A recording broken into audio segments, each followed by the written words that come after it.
Hello बच्चों, आप सभी को नमस्कार। जय हिंद। प्यारे बच्चों, आज हम करेंगे कक्षा 6 विज्ञान। अध्याय 2 है इसमें। इसके हम करेंगे मल्टीपल चॉइस क्वेश्चन आंसर या बहुविकल्पीय प्रश्न उत्तर। तो इस अध्याय में से हमें ये भोजन के घटक लेसन का नाम है। अध्याय का नाम क्या है? भोजन के घटक। तो चलिए शुरू करते हैं। तो बच्चों, आशा है कि आप सभी ने ये चैनल सब्सक्राइब जरूर कर लिया होगा। तो अगर नहीं किया तो आप इसे कर लीजिए और इस वीडियो को लाइक भी कीजिए, अपने दोस्तों को शेयर भी कीजिए। ठीक है, तो चलिए शुरू करते हैं। फर्स्ट क्वेश्चन है आपके पास, प्रोटीन देने वाला पदार्थ। प्रोटीन देने वाला पदार्थ है। तो इनमें देखो, गाजर, अंडा, तेल, गेहूं। तो इनमें से जो अंडा है वो हमें प्रोटीन देता है। क्या देता है? प्रोटीन। ठीक है, फिर आगे है मधुमक्खियों से मकरंद इकट्ठा करके वो क्या बनाती हैं? शहद बनाती हैं बच्चों। क्या बनाती हैं? शहद। फिर है मधुमक्खियां फूलों से मकरंद इकट्ठा करती हैं और उसका शहद बनाती हैं। क्या करती हैं इकट्ठा? मकरंद। ठीक है। तो भोजन के मुख्य संघटक कितने हैं? तो भोजन के मुख्य संघटक 5 हैं। कितने हैं बच्चों? 5 घटक हैं। ठीक है। फिर है आहारी रेशे डैश भी कहलाते हैं। जो आहारी रेशे होते हैं, जैसे सलाद खाते हैं हम, कच्चे कच्ची सामग्री जो खाते हैं उन्हें हम रुक्षांश भी कहते हैं। आहारी रेशों को क्या कहते हैं? रुक्षांश। फिर है जिस आहार में सभी पोषक तत्व पाए जाते हैं उसे हम क्या कहते हैं? संतुलित आहार। क्या कहते हैं बच्चों? संतुलित आहार कहते हैं। फिर आगे है क्वेश्चन, बेरी बेरी रोग का सही लक्षण चुनिए। तो बेरी बेरी रोग जो होता है विटामिन बी की कमी से होता है। Vitamin B, B for berry berry. ठीक है। और इसमें जो मांसपेशियां होती हैं वो दुर्बल हो जाती हैं, कमजोर हो जाती हैं मांसपेशियां। फिर है कागज पर बना तेलीय धब्बा भोजन में डैश की उपस्थिति दर्शाता है। यदि हम भोजन को कागज में लपेटें और उसके ऊपर तेल का धब्बा बन जाए तो इसका मतलब उसमें क्या है? वसा है। क्या है बच्चों? वसा। फिर अगला क्वेश्चन है, हमारे भोजन का मुख्य पोषक अवयव है। तो हमारे भोजन का मुख्य पोषक अवयव जो है ये उपरोक्त सभी आ जाएंगे। कार्बोहाइड्रेट्स भी है, वसा भी है, प्रोटीन भी है। तो ये उपरोक्त सभी। विटामिन डी की कमी से होने वाले तो विटामिन डी की कमी से होने वाले रोग का क्या है? यानी कौन सा रोग है जो विटामिन डी की कमी से होता है? रिकेट्स रोग हो जाता है बच्चों विटामिन डी की कमी से।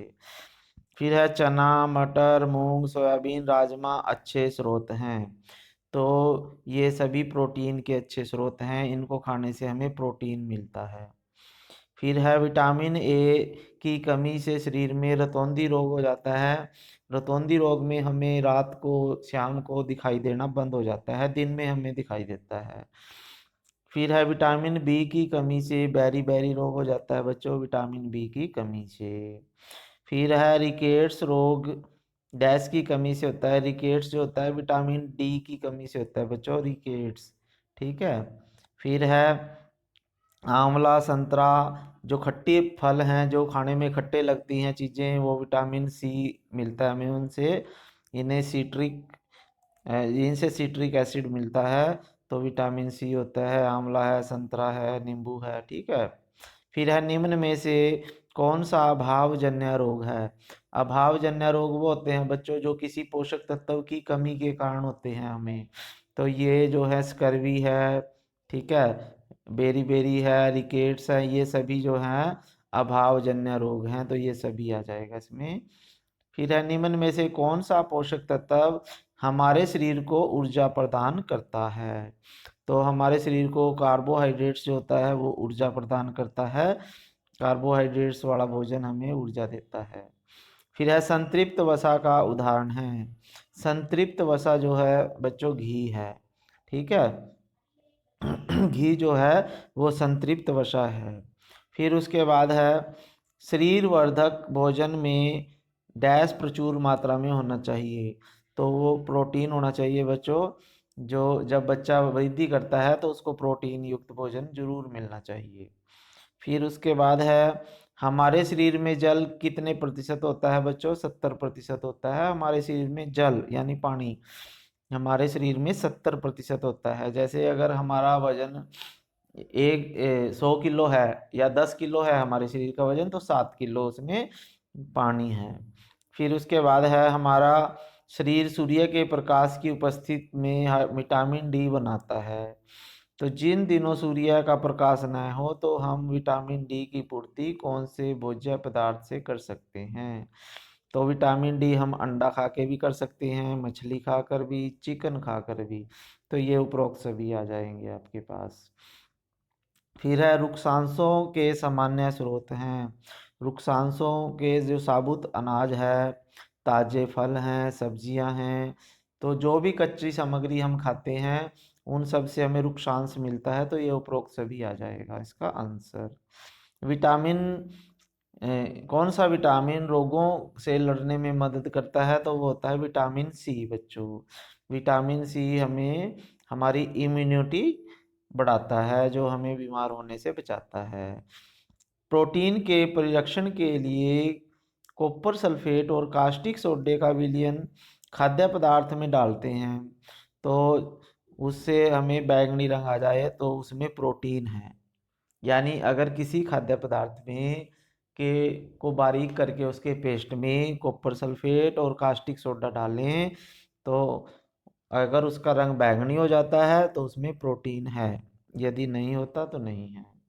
फिर है, हड्डियां या अस्थियां या हड्डियां कमजोर होना, दंत टूट जाना, किस खनिज की कमी है? तो वो कैल्शियम की कमी होती है बच्चों। कैल्शियम होता है दांतों में और हड्डियों में। फिर है, प्रोटीन की कमी से कौन से विकार उत्पन्न हो सकते हैं? तो प्रोटीन की कमी से एक तो चेहरा सूज सकता है बच्चों, बालों का रंग उड़ जाता है, वाइट हो जाते हैं बाल, त्वचा संबंधी रोग भी हो जाते हैं। तो ये उपरोक्त सभी आ जाते हैं प्रोटीन की कमी से बच्चों। फिर है, भोजन को अधिक पकाने से कौन सा विटामिन नष्ट हो सकता है बच्चों? वो हो सकता है विटामिन सी। अगर भोजन को हम ज़्यादा पकाएं तो विटामिन सी उसका खत्म हो जाता है। फिर है, आयोडीन का स्रोत नहीं है।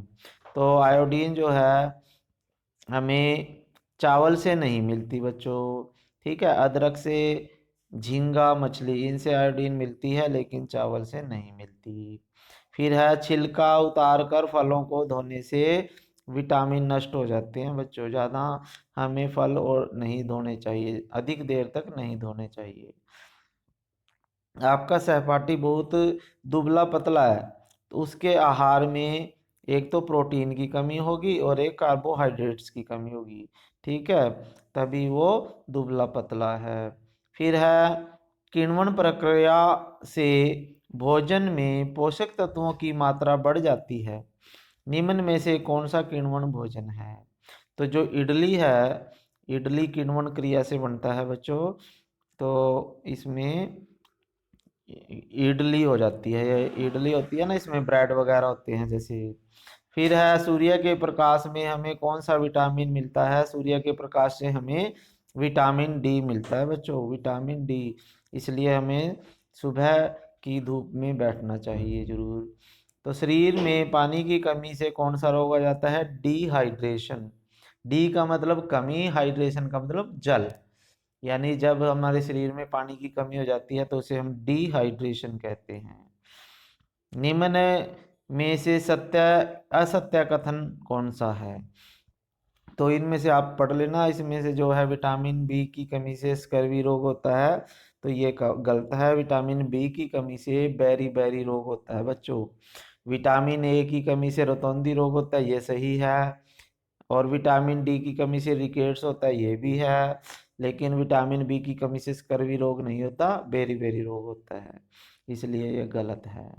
फिर उसके बाद है आपके पास, कक्षा में एक क्रियाकलाप के दौरान एक छात्र ने आलू का एक टुकड़ा काटा और उसे प्लेट में रखा, और फिर उसमें के ऊपर आयोडीन की 3 बूंदें डाली, तो आलू का रंग बदलकर काला या नीला हो गया। तो इस क्रियाकलाप से हमें यह पता चलता है कि आलू के अंदर मंड है, यानी आलू के अंदर मंड या स्टार्च या कार्बोहाइड्रेट्स है बच्चों।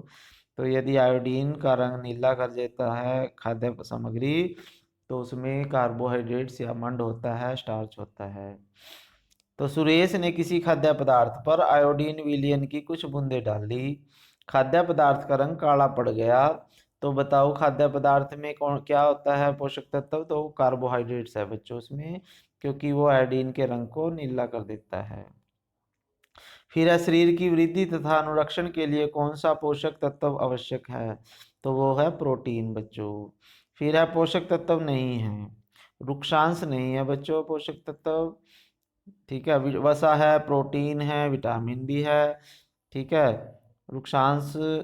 फिर उसके बाद किसी तत्व की कमी से कब्ज जैसी समस्या उत्पन्न होती है, तो रुक्षांश की कमी से होती है बच्चों। यदि हम कच्ची सामग्री ना लें, सलाद वगैरह ना लें, तो हमें कब्ज हो जाती है। तो अगर किसी बच्चे को कब्ज रहती है, अगर पेट में गैस रहती है, तो वो चाय को छोड़ दे और कच्ची सामग्री खाना शुरू कर दे, जैसे गाजर, मूली, टमाटर। तो इस तरह की चीज़ें खाएं। कौन सा विटामिन जल में घुलनशील नहीं है? तो विटामिन ए पानी में नहीं घुलता बच्चों। फिर है भोजन में वसा की अधिकता से कौन सा रोग होने की संभावना बढ़ जाती है? तो यदि वसा अधिक होगा तो मोटापा हो जाएगा और हृदय रोग आ जाएगा बच्चों। आगे प्रश्न है बच्चों, वसा कितने प्रकार की होती है? वसा दो प्रकार की होती है बच्चों, संतृप्त और असंतृप्त। संतृप्त वसा होती है जो हमें प्रकृति से मिलती है, जैसे सरसों का तेल है, ठीक है, देसी घी है। लेकिन असंतृप्त वो होती है जो हम प्रकृति फैक्ट्री में बनाते हैं, जैसे डालडा घी है, ठीक है। तो वो असंतृप्त वसा होता है। फिर है पर कक्ष ताप पर द्रव अवस्था में पाए जाने वाला वसा का स्रोत है, तो वो है वनस्पति तेल। ठीक है, वनस्पति तेल का मतलब जैसे सरसों का तेल है। फिर है कक्ष ताप पर ठोस अवस्था में पाए जाने वाले वसा के स्रोत हैं भाई, संतृप्त वसा। संतृप्त वसा है बच्चों, ठीक है। फिर उसके बाद है जिस आहार में डैश होते हैं उसे शरीर वर्धक भोजन कहते हैं। तो शरीर वर्धक भोजन जो होता है, पोषक तत्व जो होता है, वो प्रोटीन होता है बच्चों। तो जिससे हमें प्रोटीन मिलेगा तो उसे शरीर वर्धक भोजन कहेंगे। फिर है मसूड़ों से खून निकलना, घाव भरने में अधिक समय लगना, विटामिन की कमी हो जाती है, विटामिन सी की कमी।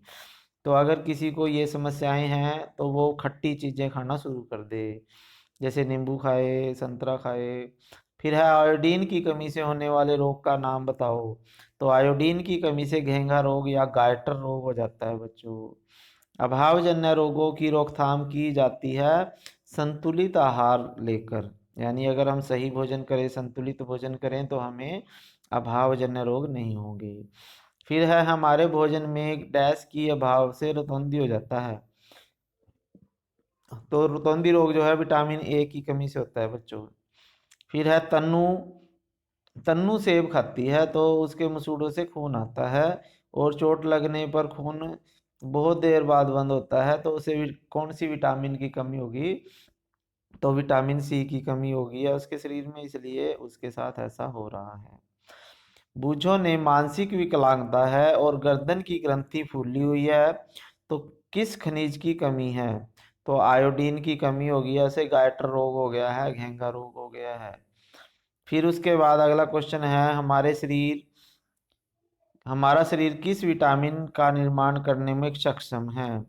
तो विटामिन डी हमारा शरीर खुद बना लेता है, बस उसको धूप चाहिए, धूप में शरीर हमारा विटामिन बना लेता है।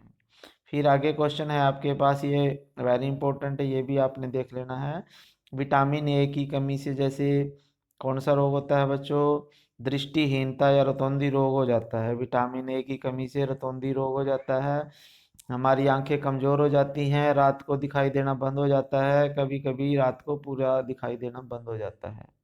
फिर विटामिन बी की कमी से बेरी बेरी रोग होता है, जिससे हड्डियां, पेशियां कमजोर हो जाती हैं।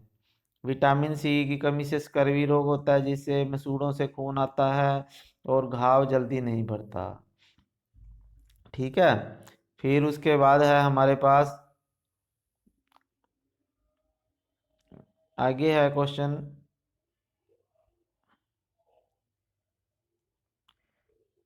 तो फिर विटामिन सी की कमी से स्कर्वी रोग हो जाता है बच्चों। ठीक है, विटामिन सी की कमी से कौन सा रोग हो जाता है? स्कर्वी रोग हो जाता है, मसूड़ों से खून आता है। फिर विटामिन डी की कमी से रिकेट्स रोग हो जाता है बच्चों। अस्थियां कमजोर हो जाती हैं, मुलायम होकर मुड़ जाती हैं हड्डियां। फिर है कैल्शियम। कैल्शियम की कमी से हड्डियां और दांत कमजोर हो जाते हैं। हड्डियां और दांत कमजोर हो जाते हैं बच्चों। आयोडीन की कमी से घेंघा रोग हो जाता है, गाइटर रोग भी बोलते हैं। इसे गर्दन के ग्रंथि फूल जाती है, गर्दन फूल जाती है, और बच्चे मानसिक विकलांग हो जाते हैं। फिर है लोहे की कमी से या रक्तता या एनीमिया रोग हो जाता है, जिससे शरीर कमजोर हो जाता है बच्चों। ठीक है बच्चों, तो ये आज की वीडियो में इतना ही था प्रश्न उत्तर। तो ये सभी बच्चे आप लोग क्या करेंगे, इसको वीडियो को अच्छी से समझेंगे और बार बार देखेंगे जब तक क्वेश्चन याद ना हो, और अपने दोस्तों को शेयर करना है इसको, ताकि वो भी इसका फ़ायदा उठाएं, और चैनल को सब्सक्राइब भी करना है बच्चों। ठीक है, फिर मिलेंगे नई वीडियो के साथ, तब तक के लिए जय हिंद।